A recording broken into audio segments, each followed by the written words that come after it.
Welcome to my channel எதிர் விசை. Subscribe பண்ணுங்கள், லைக் பண்ணுங்கள், ஷேர் பண்ணுங்கள். வெல்கம் டு மை சேனல் எதிர் விசை.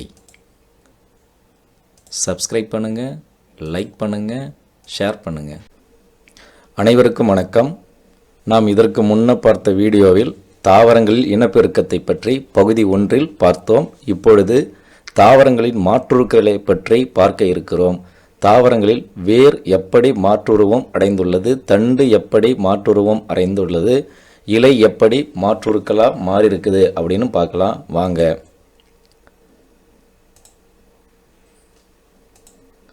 முதலாவதாக வேரின் மாற்றுருக்கள். வேர் எவ்வாறெல்லாம் மாற்றுருக்கள் அடைந்துள்ளது என்பதை பற்றி இப்பொழுது காணலாம். தூண்வேர் அல்லது துணைவேர் அப்படின்றது ஆலமரத்தில் காணப்படும். ஆலமரத்தில் இருக்கிற தூண்வேர் அல்லது துணைவேர் அதுதான் நம்ம ஆலமரத்தில் பார்க்கலாம். அடுத்ததாக முட்டுவேர் காணப்படுவது எதில் காணப்படுகிறது? முட்டுவேர்னா கரும்பு, மக்காச்சோளத்தில் காணப்படுகிறது. பற்றுவேர் எதில் காணப்படுகிறதுனா வெற்றிலை மற்றும் மிளகு செடியில் காணப்படுகிறது. அடுத்ததாக சேமிப்பு வேர் என்பது எதில் காணப்படுகிறது அப்படின்னா பீட்ரூட், முள்ளங்கி, டர்னிப், கேரட் இவற்றில் சேமிப்பு வேர் காணப்படுகிறது.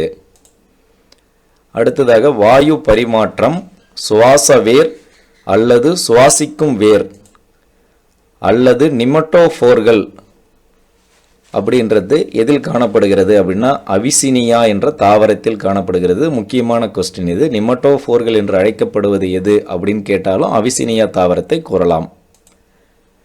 அடுத்ததாக உறிஞ்சுவேர் அல்லது ஹாஸ்டோரியா எதில் காணப்படுகிறதுனா கஸ்குட்டா தாவரத்தில் காணப்படுகிறது. இதையும் முக்கியமான கொஸ்டின், இதையும் கேட்டிருக்கிற கொஸ்டின் தான். உறிஞ்சுவேர் அல்லது ஹாஸ்டோரியா எந்த தாவரத்தில் காணப்படுகிறது அப்படின்னா அது கஸ்குட்டா தாவரம். இவை அனைத்துமே வேரின் மாற்றுருக்கள். அதுக்கடுத்தது பார்த்தீங்கன்னா வேரினுடைய வடிவத்தை வைத்து சொல்வோம். கதிர் வடிவ வேர் முள்ளங்கி, பம்பர வடிவ வேர் பீட்ரூட், டர்னிப், கூம்பு வடிவ வேர் கேரட். இந்த பகுதியும் முக்கியமான பகுதி. அடுத்ததாக தண்டின் மாற்றுருக்கள். தண்டினுடைய மாற்றுருக்கள் 3 வகையாக பிரிக்கப்படுகிறது. அதில் ஒன்று தரைமேல் தண்டின் மாற்றுருக்கள் அப்படின்னு சொல்லலாம். அதுக்கு எடுத்துக்காட்டு இலை தொழில் தண்டு, கள்ளி தாவரங்கள். தரையொட்டிய தண்டின் மாற்றுருக்கள் அதுக்கு எடுத்துக்காட்டு ஓடு தண்டு, குட்டையான ஓடு தண்டு, தரைகீழ் ஓடு தண்டு, ஸ்டோலன் அப்படின்னு சொல்லுவோம். இப்போ அதுக்கு எடுத்துக்காட்டு கொடுத்துருக்கேன் பாருங்க. ஓடு தண்டு எடுத்துக்காட்டு வல்லாரை செடி. குட்டையான ஓடு தண்டு வெங்காய தாமரை. தரைகீழ் ஓடு தண்டு அல்லது சக்கர் அப்படின்னு சொல்லுவோம், கிரைசாந்திமம் எடுத்துக்காட்டு. ஸ்டோலன் அப்படின்னா என்ன பொருள் அப்படின்னா தண்டின் மென்மையான இலை அப்படின்னு பொருள். எடுத்துக்காட்டு ஸ்டோலனுக்கு எடுத்துக்காட்டு ஸ்ட்ராபெரி. அடுத்தது 3வது வகையாக தரைகீழ் தண்டின் மாற்றுருக்கள். மட்டநிலத்தண்டு, கந்தம், கிழங்கு, குமுழம் அப்படின்னு 4 வகையாக தரைகீழ் தண்டின் மாற்றுருக்களை பிரிக்கலாம். மட்டநிலத்தண்டுக்கு எடுத்துக்காட்டு இஞ்சி, மஞ்சள். கந்தம் எடுத்துக்காட்டு சேனைக்கிழங்கு, சேப்பங்கிழங்கு. கிழங்கு உருளைக்கிழங்கு. குமுழம் பூண்டு, வெங்காயம். அடுத்ததாக இலையின் மாற்றுருக்கள். இதுக்கு முன்னாடி வேரின் மாற்றுருக்கள் பார்த்தோம், அடுத்தது தண்டின் மாற்றுருக்கள் பார்த்தோம். இப்பொழுது இலையினுடைய மாற்றுருக்களை பற்றி காணலாம்.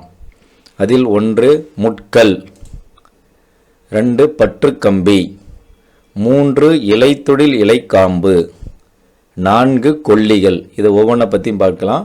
முட்கள், கள்ளி வகைகள், சப்பாத்தி கள்ளி. இந்த கள்ளி வகை சப்பாத்தி கல்லில் இருக்க இலையெல்லாம் எப்படி மாறி இருக்கு அப்படின்னா முட்களாக மாறியுள்ளது.